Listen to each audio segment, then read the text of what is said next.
Great. We hope a lot of you had the opportunity to attend the industry-sponsored lunch symposium with the Gore Vibon endoprosthesis.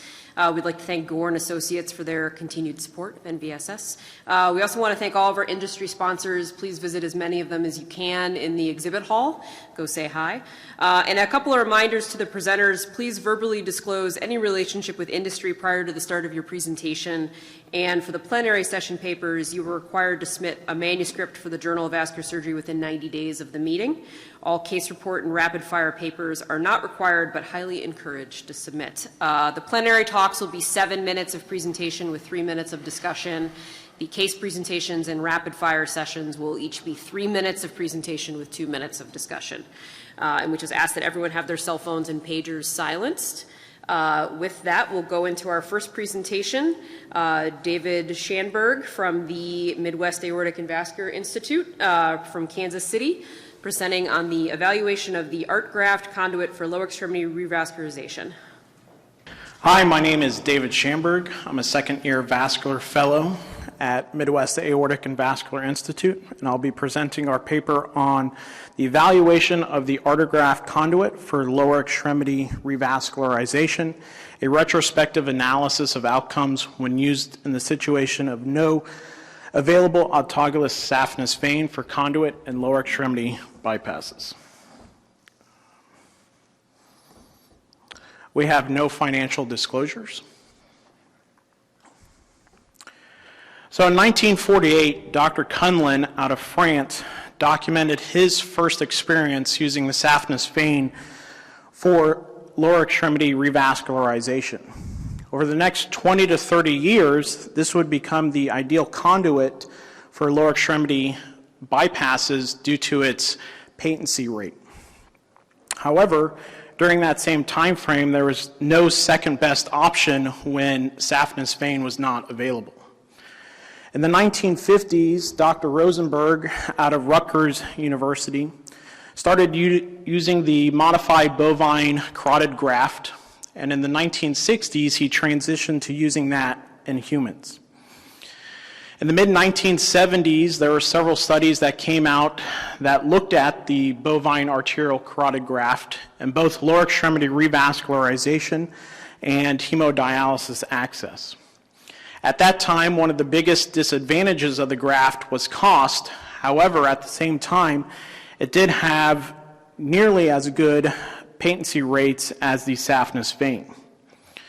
During that same time frame, other second options were investigated, included PTFE and human umbilical vein graft. Out of all of the grafts, human umbilical vein graft actually showed the most promise when compared to saphenous vein. However, the issues with human umbilical vein graft were thrombosis and aneurysmal degeneration, and it later fell out of market due to issues with infection transmission tracing. In the late 80s and early 90s, two commercially available carotid bovine arterial grafts became public. The first was the Sulco graft out of Switzerland, and the second was the Artegraft from New Jersey. So our study was a retrospective case series of all patients who underwent lower extremity infrainguinal bypass using the Artegraft conduit when there was no available autologous saphenous vein. This was a database review of a single vascular group consisting of 7 surgeons at 3 different hospital settings. Clinical outcomes evaluated included 1-year graft patency, limb salvage, graft failure from aneurysmal dilatation, overall graft infection, and 5-year follow-up data. From 2011 to 2016, the group did a total of 355 infrainguinal bypasses using a combination of either saphenous vein, PTFE, composite vein grafts, or biological grafts. Out of those initial 355 bypasses, a total of 67 utilized the Artegraft conduit, and that was in a total of 60 patients. In those 67 bypasses, 19 of the cases were redo bypass operations, and 8 of those operations consisted of composite surgery utilizing both Artegraft for above-knee bypass and then using spliced vein to connect to the distal tubules. Our patient demographics, the majority of our patients in the cohort were male. Average age was 64. Over 80% of patients either had rest pain or tissue loss.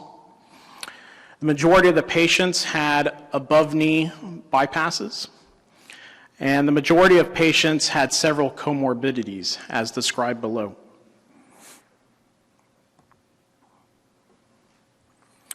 So the outcomes of the series: 1 year primary patency was overall at 62%. Breaking down for above knee segments versus below knee segments, it was 63% for above knee and 57% for below knee. 1 year limb salvage was 94%. Total overall series with aneurysmal formation was 10% in 7 patients, and one of those patients had rupture of their aneurysm. Total graft infection occurred in 5 patients, and at 5-year follow-up, 32 of the patients that had undergone the Artegraft conduit bypass were deceased. A total of 9 amputations occurred, and 10 patients were lost to follow-up.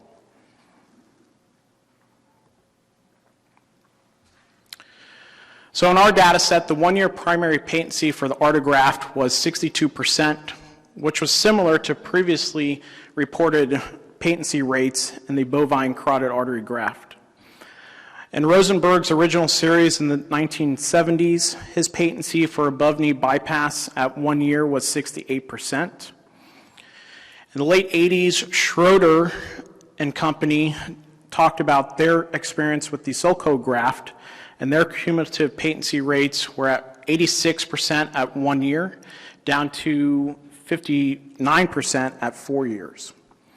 The latest arterial graft study looking at Artegraft came out in the late 2010s out of Baylor, out of the cardiothoracic group, and they had higher than expected patency rates. Our aneurysmal degeneration rate was 10%. The majority of these patients developed aneurysmal degeneration at year 4 or later from graft implantation. Historically, the rate was 2.3% in Rosenberg's original series. However, Schroeder's series in the late 80s demonstrated a 42% rate of aneurysmal degeneration at 4 years. And comparing this to human umbilical vein graft, Dardick's original series demonstrated a 36% rate of aneurysmal degeneration at 5 years.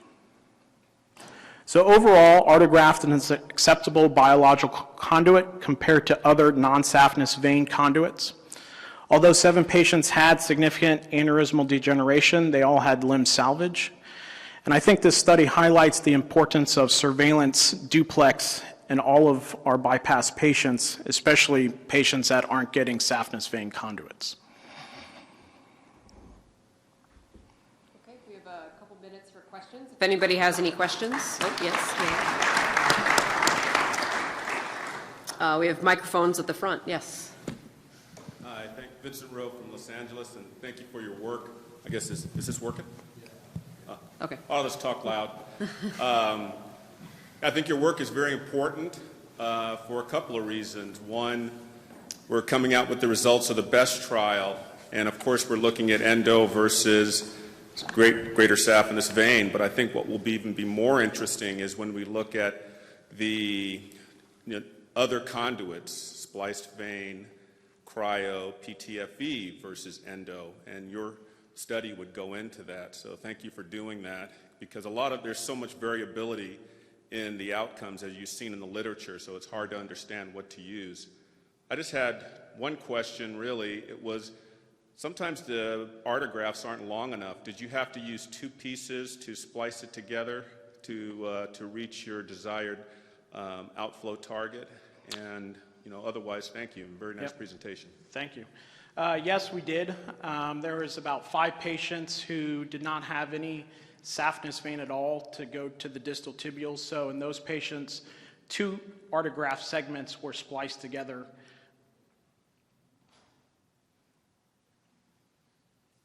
Rumi Pfizer, enjoyed your talk, and I think it's very important work. I completely agree. The largest series that I've seen on Artegraft actually describe a technique where tibial bypasses are done using a patch first and then sewing into the patch, something like a Linton patch, the way to describe it. But it's a bovine patch is what they use in this study. Did you guys use any kind of patchwork when you did distal bypasses? Yeah, And in did you notice the a difference? Yeah. in the case review, there were about 3 or 4 patients that did have vein patches distally. They had a short segment of saphenous vein that was used for a patch, and then that extended off to distal target. Do you notice any difference in patency if you used a patch of some form or not? That we did not look at specifically. Okay, all right, and so we'll move on to our next one.